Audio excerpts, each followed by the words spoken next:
42장 7절에서 욥기 42장 7절에서 9절 말씀 한 절씩 읽고 9절은 함께 합독합니다. 제가 먼저 7절 말씀. 여호와께서 욥에게 이 말씀을 하신 후에 여호와께서 대만 사람 엘리바스에게 이르시되 내가 너와 내 두 친구에게 노하노니 이는 너희가 나를 가리켜 말한 것이 내 종 욥의 말과 같이 옳지 못함이니라.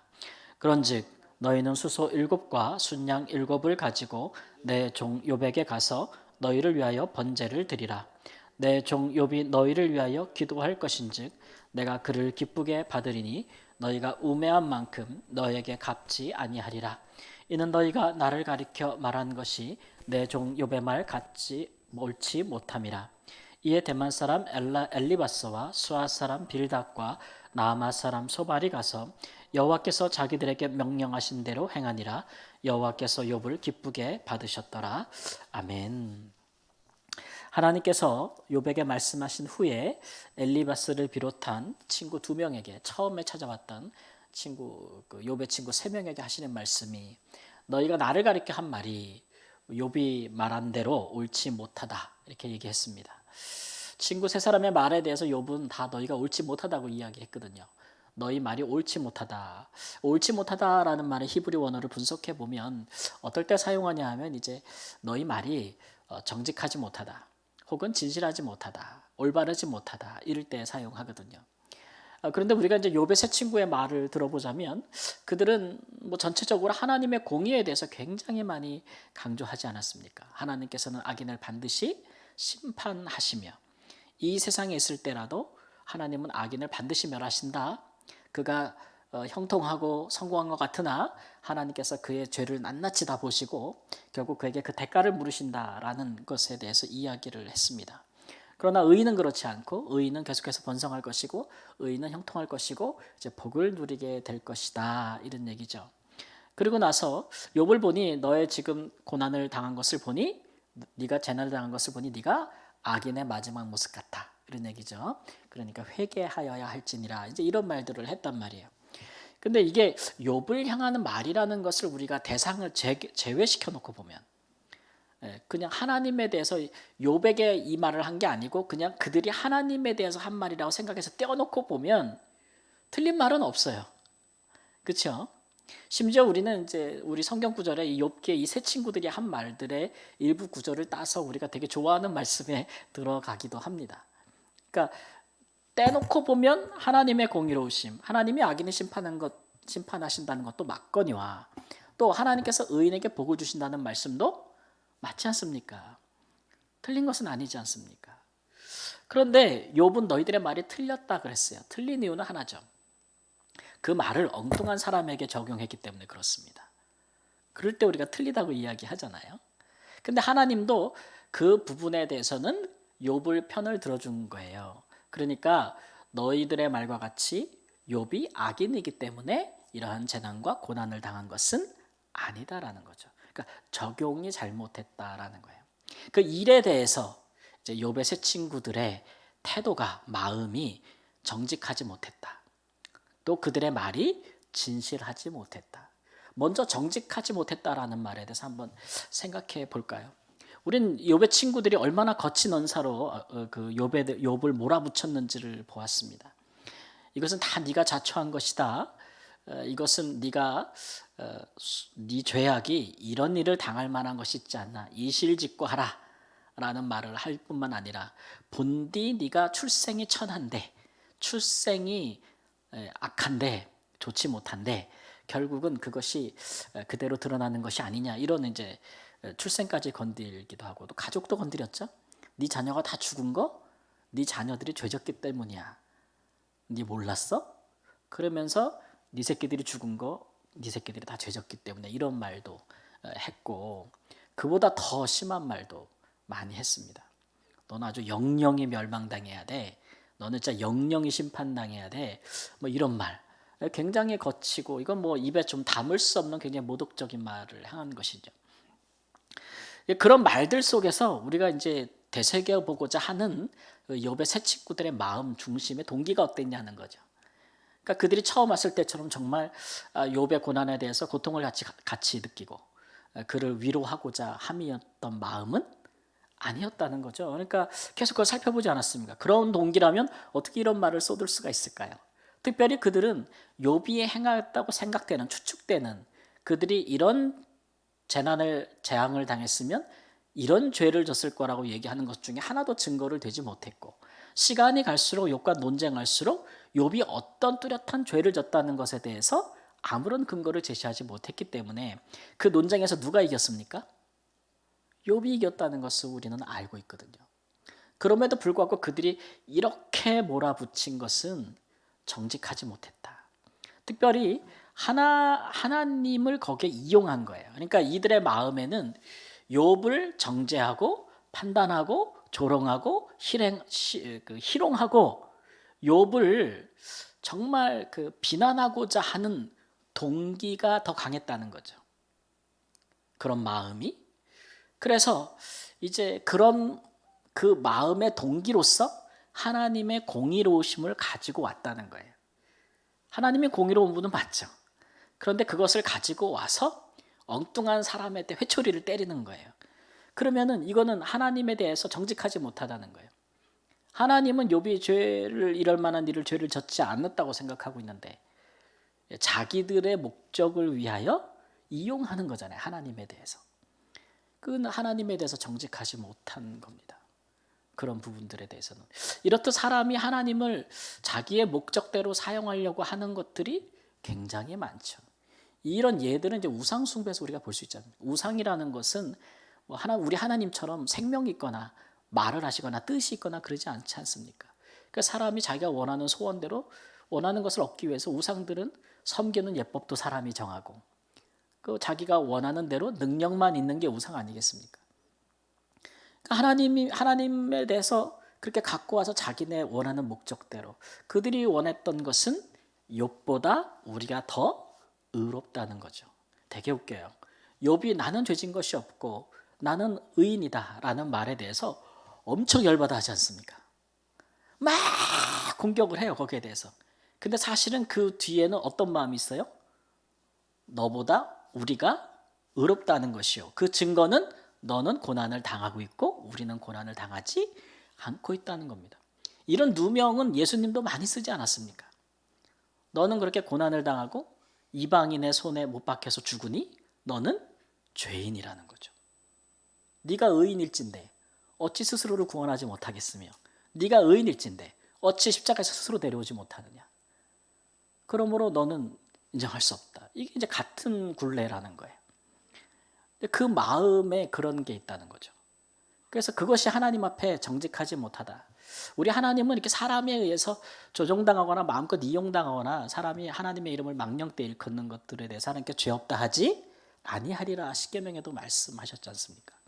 그러니까 우리는 하나님을 섬길 때에 다른 우상 숭배하는 예듯이 우리 마음대로 하나님을 갖다 쓰면 될 거라고 생각하면 되지 않습니다. 우리가 원하는 목적을 가지고 하나님을 동원해서는 안 된다는 거죠. 그렇죠? 가끔 저도 이제 예전에 말라위에 선교할 때 높은 사람들하고 관계 맺을 때가 있어요. 그러다 보면은 높은 사람들이 명함을 줍니다. 제가 가졌던 가장 명함 중에 가장 끝발이 있었던 사람이 누구냐? 그러면은 대통령 경호실장이었어요. 그분하고 친했는데 그분이 저한테 항상 명함을 줬는데 이 명함을 내가 벌써 쓸 일이 없지 않습니까? 근데 이거를 늘 제 명함집에 갖고 다녔어요. 왜냐하면 말라위는 어디 가나 경찰들이 그냥 잡아요. 아무런 이유 없이. 그리고 돈을 줄 때까지 차를 보내주질 않습니다. 그러면서 어떻게 해서든지 꼬투리를 잡는데 내려라, 소화기 내놔라, 바퀴가 헐었다, 불이 안 들어온다, 먼지가 많다, 짐 있으면 짐을 다 내려오라. 줄 때까지 잡아요. 근데 이게 참 매번 돈 주기가 참 어렵지 않습니까? 그러면 저한테 네가 누구냐라고 묻죠. 그러면 저는 내 명함 줄까? 그래서 명함을 탁 펴면 제 명함 위에 누구 명함이 있어요? 대통령 경호실장 명함이 탁 보여. 그러면 이 사람들이 순간 확 얼음이 돼요. 너 이 사람 알아? 내 친구야. 그러면 빨리 가시라고 그럽니다. 친구한테 전화 한번 할까? 이렇게 하면. 근데 그렇게 명함을 가지면 든든해요, 안 든든해요? 경찰이 안 무서워. 경찰 꼭대기에 앉아있는 사람이라, 내 친구라. 근데 그 명함을 언제 쓰고 싶으냐 하면 내가 잘못하지 않았는데 경찰이 돈 뜯어낼 때는 당연히 쓰고 싶죠. 근데 내가 잘못할 때가 있어요. 분명히. 내가 분명히 잘못했어. 과속을 했거나 신호를 어겼거나. 그래도 그 명함 쓰고 싶어요? 안 쓰고 싶어요? 쓰고 싶어.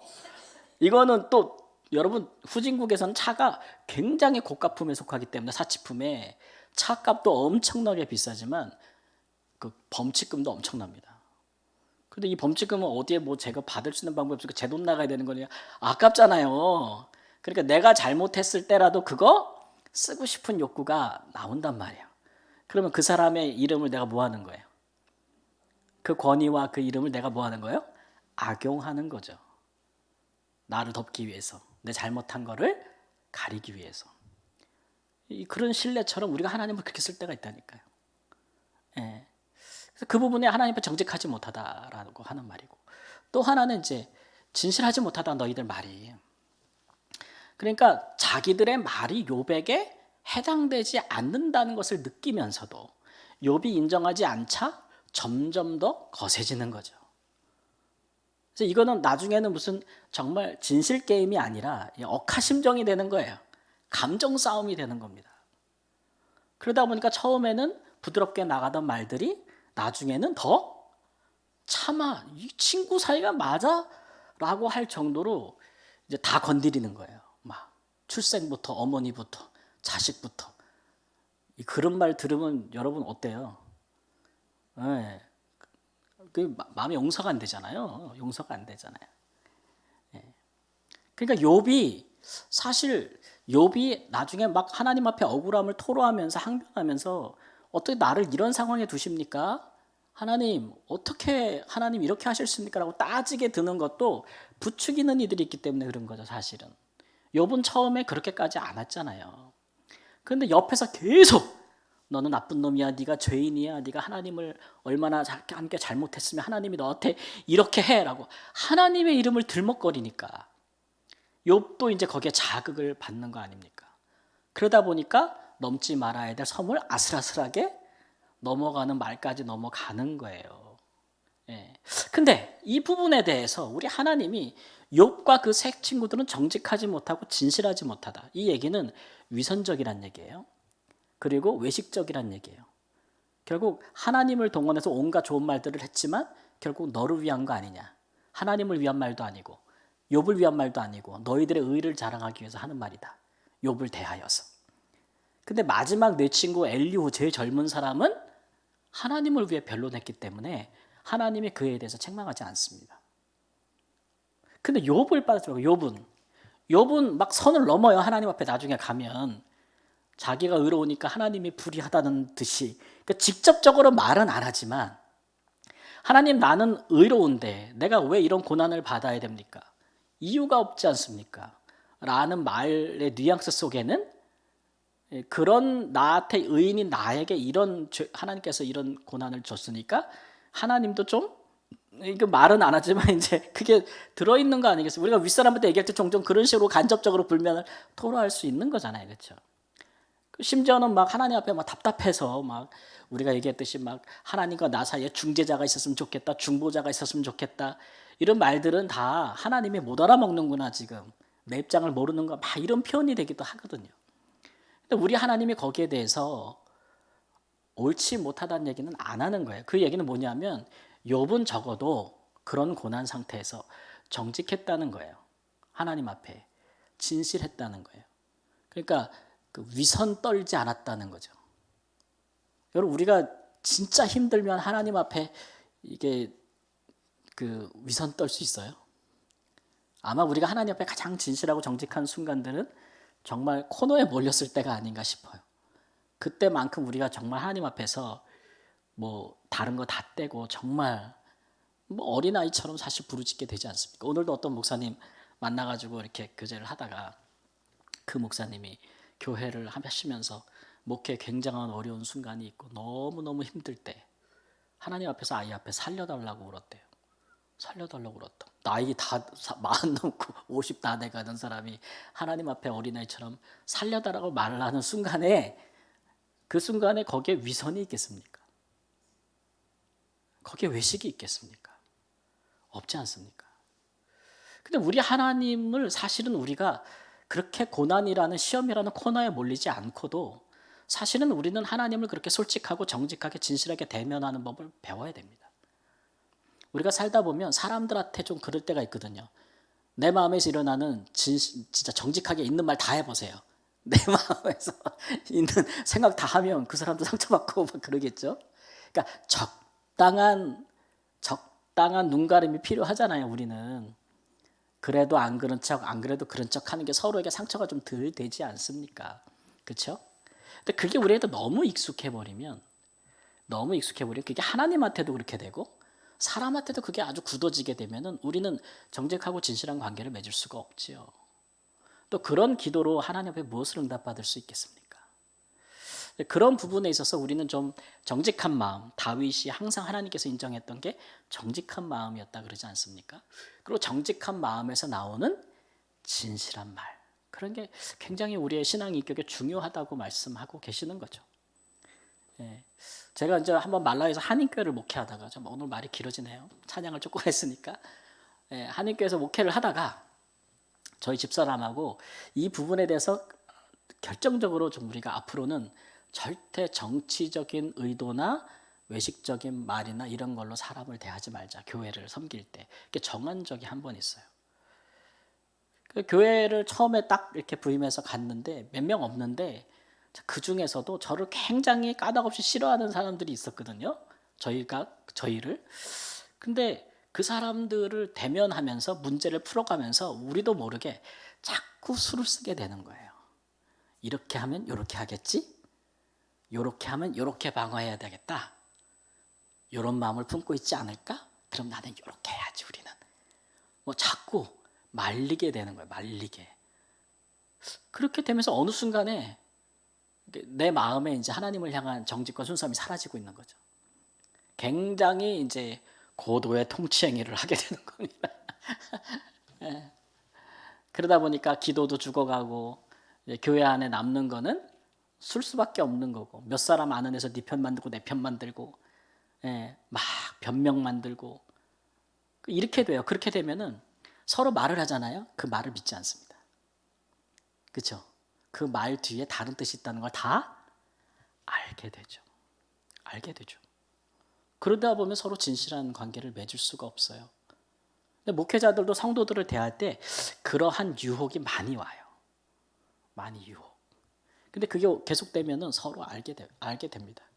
마음 없이 하는 말이야. 흔히 우리가 말하는 말의 진정성이 없어. 이렇게 되는 거죠. 그런 관계에서 무슨 선한 것이 날 수가 있겠습니까? 그래서 그때 이후로 저희들은 그렇게 하지 않기로 이렇게 이제 그렇게 했기 때문에 어떨 때는 그렇게 하지 않아서 오해를 받을 때가 있어요. 보통이면 그렇게 포장을 해야 서로 안전한데 조금 그렇지 않다 보니까 우리는 그런 마음이 아닌데 그런데 익숙한 분들은 그렇게 오해하는 경우도 생겨요. 다른 목사님들은 그렇게 하다 보니까 목사님들이 보통 이럴 땐 이렇게 하더라 라고 하는 경험이 있다 보니까 그런 오해가 생기긴 하는데 시간이 지나면 해결될 문제라고 생각할 때가 있습니다. 겪다 보면. 근데 이제 나를 하나님 앞에서 나의 경건과 사람들 앞에서 나의 진심을 지키기 위해서 한 번은 결정해야 되는 일이고 그 다음에 그런 것 속에서 시간이 지나면 서로가 알게 될 것이다 라는 어떤 그런 것들을 깨닫게 되는 순간이 있었거든요. 결단하는 순간이 있었거든요.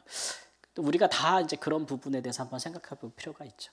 이런 것이 없이는 서로에게 너무 지나친 외식과 너무 지나친 위선은 서로에게 깊은 상처를 남기기 마련입니다. 그래서 오늘 하나님께서 이제 말씀하시기를 친구들에게 가서 욥에게 가서 너희를 위하여 번제를 드리라 그러잖아요. 뭐 이게 이제 자기들의 죄에 대한 속죄제를 드리라는 얘기겠죠. 그리고 욥이 너희를 위하여 기도하게 하라, 중보하게 하라 이런 얘기죠. 왜냐하면 이 문제에 있어서 지금 누가 누구에게 잘못한 거예요. 욥의 친구들이 욥에게 잘못한 일이에요. 그래서 욥의 친구들이 하나님께 속죄제나 번제를 드리는 것으로 하나님이 그것을 받기는 하겠지만 그러나 욥이 진실로 그 친구들을 용서하고 위하여 기도하지 않으면 이거는 하나님의 번제를 받을 수가 없는 거죠. 예수님도 같은 말씀을 하셨는데 너희가 하나님께 번제를 드리다 친구와 이제 문제가 있거든 미워하는 일이 생각나면 가서 먼저 뭐 하라 그래요? 화목하고 와서 번제를 드리라 그러잖아요. 하나님 마음이 그와 같아요. 근데 우리가 누군가에게 잘못을 했을 때 그 사람에게 어떠한 종류의 어떤 회개나 사과에 어떤 그런 것이 없이 오직 하나님께만 와서 예배드린다고 해서 하나님께서 그 부분에 우리를 용서했다라고 하시겠는가? 우리 하나님이 어떤 분인지를 우리가 잘 생각을 해봐야죠. 예. 그러니까 우리가 하나님이 이런 분이라는 거 알면 하나님께 예배드려서 때우는 것이 아니고 우리가 누군가의 잘못한 사람에게 진심으로 사과하고 그에게 용서를 빌지 않으면 화해하지 않으면 하나님 예배를 받지 않는다는 우리 하나님이 그런 분이라는 걸 알면 우리가 좀 평상시에 사람에게 대할 때 조심해야 안 조심해요? 굉장히 조심하게 되죠. 근데 반대로 하나님 앞에만 회개하면 땡이야 라고 생각하면 사람에 대해서 함부로 하게 되죠. 어느 게 더 우리 본성에 맞습니까? 후자가 더 많아서 우리 인간관계 할 때 특히 믿는 분들이 막 할 때가 있어요. 막 더군다나 이제 더 직분이 있는 분일수록 성도들한테 일반 평신도들한테 성도들한테 막 그냥 대할 그래도 되는 것처럼. 그런데 난 믿음이 더 있으니까 나는 기도하니까 그렇게 하면 우리 하나님이 어떤 분임을 제대로 알면 그렇게 하지 못할 텐데 그죠? 우리 하나님은 지극히 작은 한 아이라도 연약한 한 영혼이라도 실족시키는 것은 하나님이 원하시는 게 아니라고 말씀하시잖아요. 우리 하나님이 어떤 분인지를 알면 우리가 얼마나 정직하고 그런 일에 진실해야 될 것인지에 대해서 우리가 좀 더 신중하게 생각할 수 있다라는 부분에 대해서도 오늘 깨닫게 되는 것입니다. 내일 이러한 그 용서와 화해가 이루어질 때 하나님 우리에게 얼마나 복을 주시는가를 다시 한번 살펴볼 텐데 우리가 하나님을 대하여나 사람을 대할 때 가능한 한 우리가 좀 정직하고 마음과 진실한 말로써 서로를 대면할 수 있게 되기를 우리 주 예수님의 이름으로 축원합니다. 아멘.